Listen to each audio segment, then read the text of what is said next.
Tal vez hablar de asesinos seriales te parezca algo totalmente natural, pero en la Guatemala de antaño existió un hombre que hasta la fecha sigue siendo recordado por ser el primer asesino serial de Guatemala. Esta es la historia que te voy a contar.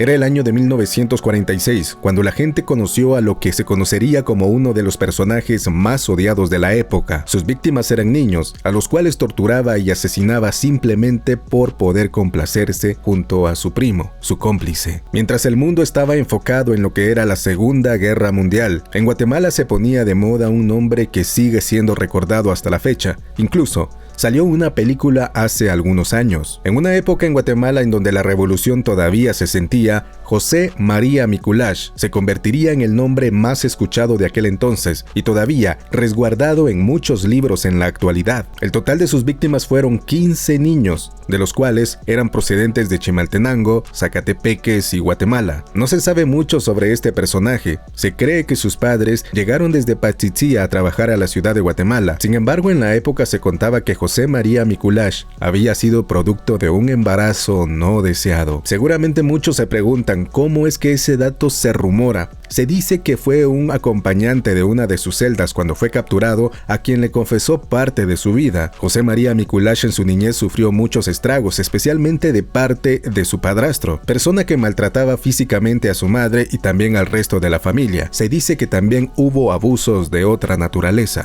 Su adolescencia fue bastante difícil, debido a que no tenía una figura paterna con quien contar a la hora de tener dudas, por lo que su mente fue divagando y a la vez formando una idea no tan certera de lo que realmente era ser una buena o mala persona. El descontrol emocional y psicológico del cual había sido víctima por parte de su padrastro hizo que todos sus deseos y pensamientos fueron ocultados de la sociedad misma. Sus primeros pasos en la delincuencia lo llevaron a convertirse en una persona que robaba y despojaba a las personas de todas sus pertenencias. De igual manera utilizaba muchos sobrenombres para no ser reconocido. Se cuenta que desde los 15 años se unió con su primo y a esa temprana edad ya iniciaban los crímenes de abuso contra los infantes. También se cuenta que fue sentenciado a 4 años de prisión en aquellos años. Sin embargo, esto no se pudo comprobar, aunque sí quedó libre debido a que era menor de edad. Fue en enero de 1946 cuando fueron liberados, y juntos nuevamente empezaron a crear malévolos planes en contra de niños, obviamente ya no los cercanos a ellos, sino niños que estuvieran alejados de donde ellos vivían. Entre enero y abril de 1946, 15 niños aproximadamente entre las edades de 8 y 15 años empezaron a aparecer, siendo víctimas de abusos. La sociedad no estaba acostumbrada a ese tipo de actividades criminales, y fue entonces cuando se empezó a especular muchas cosas que incluso metieron al mismo presidente de aquel entonces. La primera víctima apareció un 23 de febrero de aquel año en lo que hoy se conoce como el Naranjo, tirado sobre la arena y con los brazos amarrados. El niño había sido torturado y lo principal, había sido abusado. Otra de las víctimas que llamó mucho la atención fue la aparecida el 30 de marzo de aquel mismo año. El cuerpo del niño había sido encontrado por su propio hermano, muchos kilómetros alejados de donde vivían. El cuerpo había sido dañado por muchos animales que comieron de él, y según la autopsia, reveló que había muerto por asfixia. Dicen que no hay un crimen perfecto, y esto se demostró cuando una de las víctimas logró escapar. Según lo relatado por el pequeño, 2 hombres se le acercaron para decirle que tenían muchos conejitos y que le querían mostrar. Fue llevado a uno de los barrancos, y en ese lugar sucedió lo que tenía que pasar. Fue víctima de lo mismo de los otros niños, solo que los maleantes en esta ocasión asumieron que ya había muerto, pero se habían equivocado. La táctica era presentarles conejitos de colores, y Mikuláš y su primo tenían una mente maquiavélica que más adelante confesarían sin ningún tipo de remordimiento. José María Mikuláš y Mariano Mikuláš, su primo, estaban cometiendo muchos errores dentro de sus mismos crímenes, y varios niños habían escapado. Uno de ellos fue encontrado y relató lo mismo. 2 hombres lo atacaron. Tenía marcas de dedos en el cuello, que dejaron ver que querían asfixiarlo. Los 2 criminales tenían que sobrevivir, y para hacerlo comúnmente robaban a las personas, aunque en muy pocas ocasiones lo hacían con adultos, ya que era más fácil manipular a los pequeños para poder despojarles de las cosas. Como mencioné anteriormente, incluso el mismo presidente de la época había sido señalado de ser el culpable de la desaparición de esos niños. Y es que el presidente presidente Arévalo había sufrido un accidente de tránsito que le lastimó bastante la columna, y se contaba que para poder recuperarse en su totalidad, el mandatario mandaba a matar a los pequeños para poder extraerles el líquido que lo ayudaría a recuperarse totalmente. En medio de todo esto, la presión por parte de las personas era bastante evidente contra el gobierno, debido a que acababan de salir de esa época de Ubico, en donde a pesar de la dictadura de aquel presidente, la delincuencia no existía como estaba sucediendo en aquel momento. Con la investigación se determinó que varios niños eran de Misco,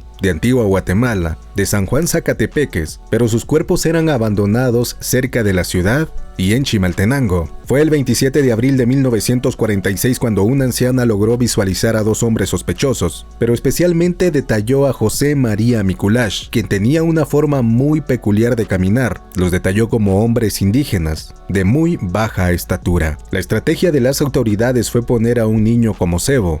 Todo estaba prácticamente servido para que los dos criminales llegaran a engañar al pequeño. Al momento en que fue efectuado todo el proceso del cual ya se había contado, la policía logró capturar a José María Mikuláš, el cual fue puesto en prisión, pero existía un problema bastante evidente, y es que este no hablaba español. Fue a través de otra persona que sí entendía el dialecto, quien logró describir la confesión descarada de aquel hombre. Sin pena y sin remordimiento, José María Mikuláš contó todo, y por qué lo hacía. Finalmente, Mariano Macu Mikuláš también fue aprehendido, el cómplice de todo este montón de asesinatos. El juicio contra estos dos hombres comenzó, y muchos de los padres que habían sufrido la pérdida de sus hijos le mandaron cartas al mismo presidente para que los sentenciara al paredón de fusilamiento. El caso se tardó demasiado y fue a través de eso que se ordenó la Ley Mikuláš. Finalmente, aquel 15 de junio de 1946, José María Mikuláš fue sentenciado a la pena de muerte, mientras que a su primo José Macu Mikuláš se le sentenció a 30 años de prisión, ya que no se comprobó que él participara directamente en los asesinatos, algo de lo que José María Mikuláš no estuvo de acuerdo, indicando que él también era culpable. Finalmente, después de un mes de haber sido condenado, el paredón del cementerio general nuevamente sería el protagonista de quitarle la vida a otro delincuente. Como último deseo, José María Mikuláš había pedido estar vestido de traje, con un sombrero y con 2 octavos de aguardiente. Recibió asistencia espiritual. Sin embargo, antes de que todo fuera ejecutado, en vez de pedir perdón, este confesó que solamente había asesinado a 4 niños y que el resto había sido obra de su primo, algo que nunca se pudo comprobar. Después de la muerte de este hombre de 21 años, la Facultad de Medicina de la Universidad de San Carlos, junto con el psiquiatra Federico Mora, pidieron la cabeza de este hombre para poder estudiarla. Sin embargo, no encontraron nada anormal en el cerebro de este hombre. Nunca se supo dónde fue enterrado el cuerpo de este criminal, ya que el gobierno quería evitar que alguien quisiera desenterrarlo. Años después, en los años 90, la cabeza de este criminal desapareció sin dejar rastro. Este hombre fue uno de los criminales más buscados de aquel entonces y muy recordados también. Se convirtió en un personaje que atemorizaba a grandes y a pequeños, y como todo buen guatemalteco, crearon una leyenda para los niños: si te portas mal, te va a venir a traer Mikuláš. No olvides seguirme en mis redes sociales para que puedas apoyarme y que puedas seguir creciendo y llegando a más personas. Te espero para el siguiente video con otra historia que contar.